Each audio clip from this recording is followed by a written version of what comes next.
The 1979 Soviet invasion of Afghanistan marked the end of détente.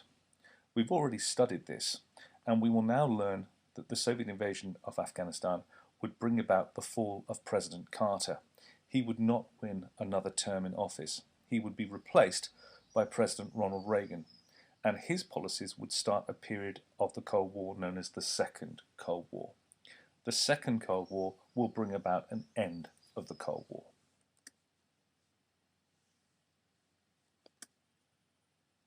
Firstly, we're going to revisit some terms. You need to unscramble the words. You need to know what the words are and what the significance of the words are and when and where the events that they're talking about fall in the course. I'll go through the words. You can then pause at any point after each word or at the end.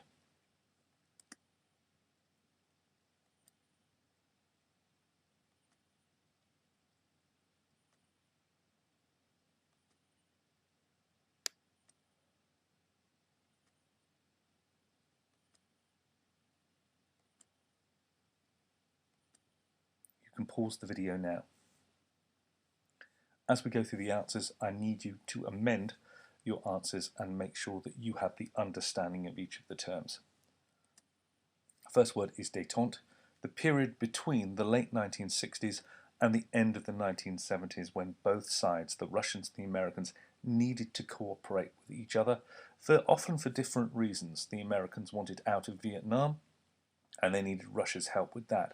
Russia needed a friend, having fallen out with the Chinese. So détente. The Carter Doctrine was President Carter's response to the Soviet invasion of Afghanistan. Upset at the end of détente and the broken promises that he believed the Russians had made, the Carter Doctrine was a very strongly worded policy that he would not tolerate any Russian expansion, particularly towards the Persian Gulf and the oil there. 3 is the Vietnam War. From the late 1950s through until the mid-1970s, America was stuck in the Vietnam War trying to stop the spread of communism. A war that you don't need to know too much detail about, but a war that America couldn't afford to fight in both money and lives lost. President Kennedy, assassinated in 1963. The Berlin Crisis. Well, there were several of these, principally in 1948 and then also in the early 1960s around the construction of the Berlin Wall. Remember, West Berlin was used as an escape route for East Europeans wishing to get out of communist Eastern Europe. The Bay of Pigs was President Kennedy's early attempt to overthrow Fidel Castro in Cuba, but the invasion wasn't organized or supported very well by the Americans and it failed, and Castro in Cuba asked the Russians, his new Russian friends, for nuclear weapons to defend his island. The Vienna Summit was the meeting between Kennedy and Khrushchev when neither side got along. And Brezhnev is the leader who, in the mid-1960s, replaced Khrushchev. Brezhnev was a hardline communist and very unlikely to reform. Moscow is the capital of the Soviet Union. And you'll remember the Novikov telegram from the mid-1940s when Stalin asked his ambassador in America to tell him what America's plans and intentions were. And he said global domination. Okay, now, on this next activity, and we will treat it as an extension task, I want you to make sure that you know who the key Soviet leaders are. Ideally, you can then put these into chronological orders. All right, so can you name these? When we go through the information, it's very important that those of you taking the GCSE have this written down, ideally on a separate piece of paper, and I would place it at the front of your notes. You can pause the video now. Okay, so firstly we have Joseph Stalin, Russia's leader during World War II, friendly with the British and Americans when we all had a common enemy in Hitler, and of course after Hitler's death that relationship gradually broke down during the 1940s. Then we have Mikhail Gorbachev, who will take over the Soviet Union in the middle to late 1980s. He is the man who will end the Cold War because he is the relatively young leader who sees the need for Russia to reform. And of course, in trying to reform communism, he brought about its downfall. Andropov, a hardline leader from the early 1980s before Gorbachev, and Lenin, the leader of the Communist Party who actually overthrew the Tsar back in 1917 during the Russian Revolution and brought the communists to power. Khrushchev, who replaced Stalin, but eventually would lose his job because he was perceived to have lost the Cuban Missile Crisis and also was not able to make the Soviet economy function as well as the Americans. He was replaced by Brezhnev, a much tougher leader, but one who did not bring about any reform. The word associated with his leadership is stagnation. Chernenko. He comes after Andropov. He is the last of the old leaders and hardline communists who weren't prepared to reform. And Malenkov, a rather minor figure for you.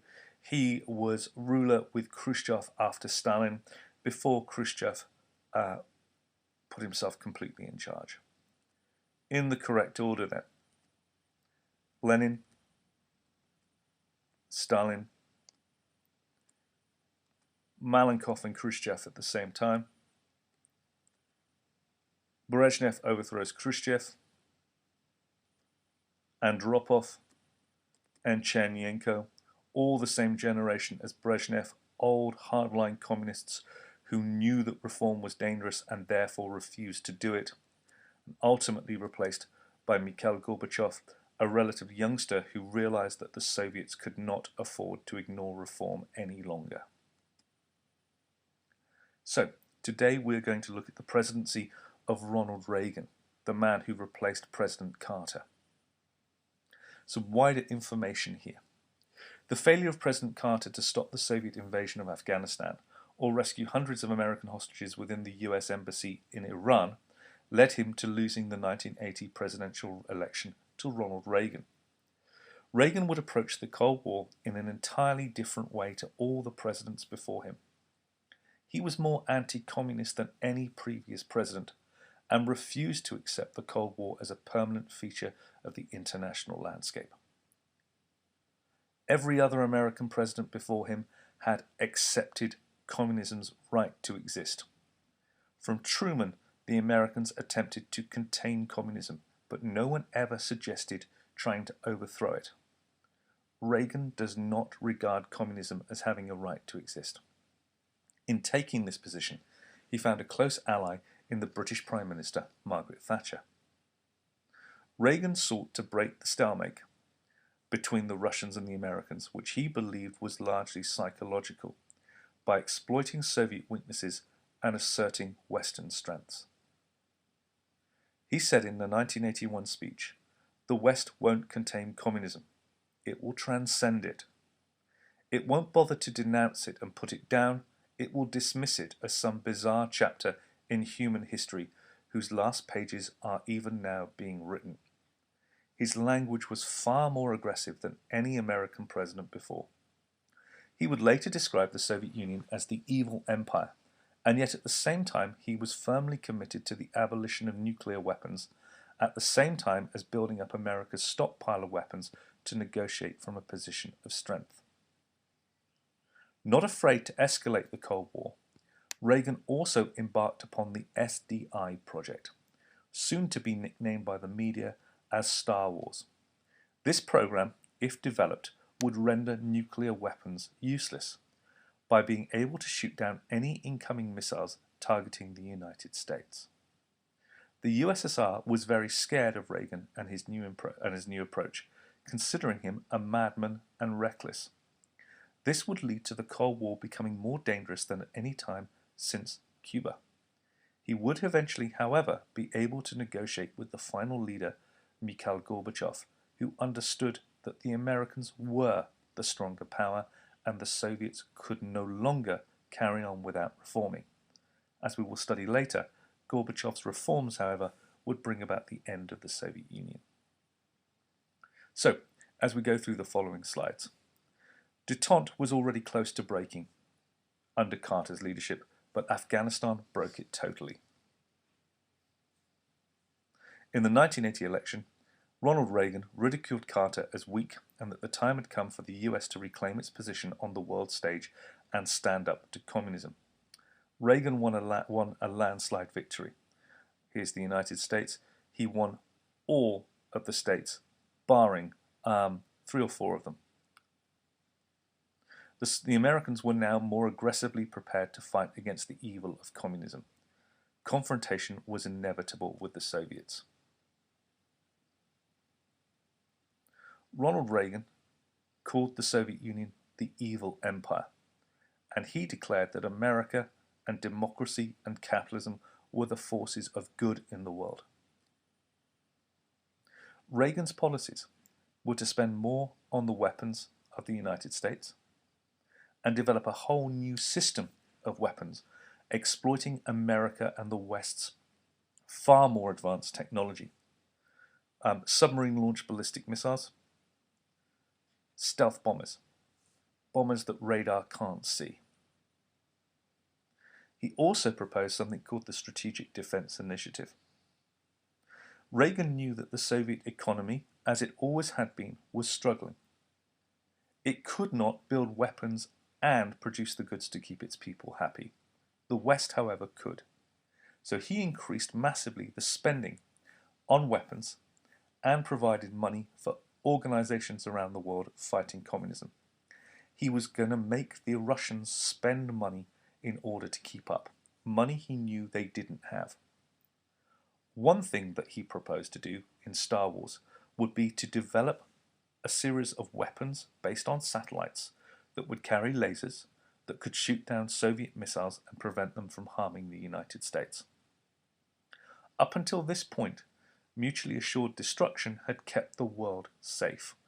Anyone launched their missiles against the other side would have the time to retaliate. Reagan was thinking outside the box. If I can shoot these missiles down, mutually assured destruction is over. Now, this goes against the terms of the 1967 Outer Space Treaty, which agreed that no one would put weapons into space. Reagan didn't actually have these weapons. Reagan told the Americans to put their mind to it. Knowing that America was a very capable country, he said, "You go design the stuff, you go build the stuff, and I will fund you to do it." The Soviets were shocked and upset. They'd spent a fortune trying to keep up with the Americans, and their people had suffered because the money was spent on military and not them. Their weapons were now potentially going to be redundant. They would need a new way of thinking. Reagan's attitude towards communism is summed up in his 1981 speech. You can pause that and read it. Famously, he said of communism, "Here's my strategy on the Cold War. We win, they lose. Communism works only in heaven where they don't need it, and in hell where they've already got it." This kind of language was not what the communists were used to, and it scared them. He famously, and you'll need to use the YouTube link here, when he was about to make an address to the American people, he had to make a sound test to make sure that the audio equipment was working. His comments, as you will hear if you listen to it, were basically to say that he had launched his weapons on the Soviet Union and that the world was about to end. Unfortunately, this joke that he made was actually leaked to the press.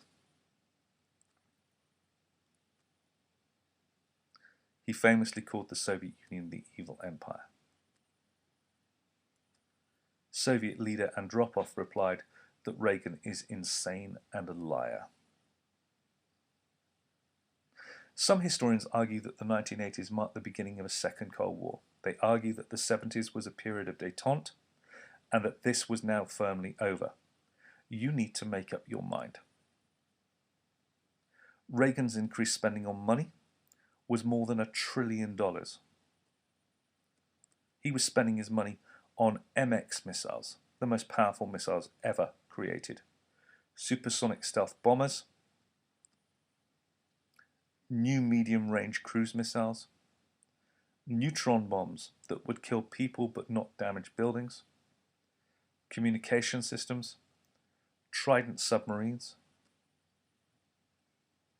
and also the belief that the missiles could be used in a way that would actually render the Soviet Union unable to fight back. The nuclear utilization target selection. He also supported the Polish trade union movement, who were campaigning against communism in Poland. He also backed Afghans who were fighting the Soviets in their own country. And as we've already discussed, the Star Wars program.